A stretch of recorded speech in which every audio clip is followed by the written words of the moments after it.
Ça va bientôt faire 3 ans que j'ai créé Unranui et aujourd'hui j'aimerais vous partager 3 anecdotes que je n'ai jamais racontées.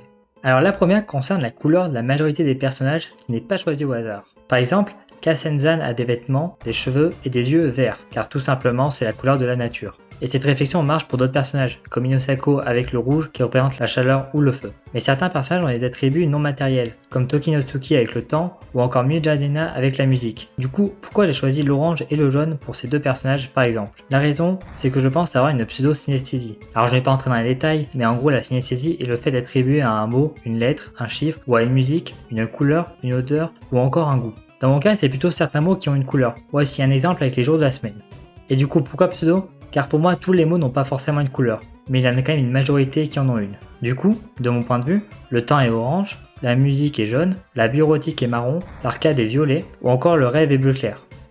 Pour la deuxième anecdote, je vais vous parler de 4 personnages que je n'ai jamais mentionnés jusqu'à présent. Yakaya, Toraku Tanoi, Baru Baru et Buru Buru. Alors pour un peu de contexte, les deux premiers sont des humanoïdes et les deux autres sont des créatures, qui sont soit dans la dimension de Japu Hirulando, ou soit dans DFOAE, mais je ne vais pas entrer dans les détails car ça n'a pas d'importance pour ce que je veux dire. En fait, ces 4 personnages ont un point commun avec Kurofuyuki, Inosako et Saisuri, et si vous le trouvez, eh bien vous êtes soit extrêmement fort, soit extrêmement chanceux.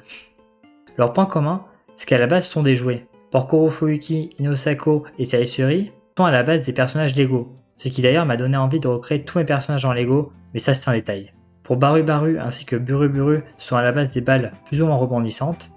Yakaya a été inspiré d'un ennemi du jeu Angry Birds Star Wars qui s'appelle Darth Maul, et pour Toraku Tanoi, c'est un tracteur. Et puis la dernière anecdote concerne le nom des personnages qui ont bien changé. Avant, Kurofuki s'appelait Reaha, mais j'avais changé car je le trouve pas pratique à dire.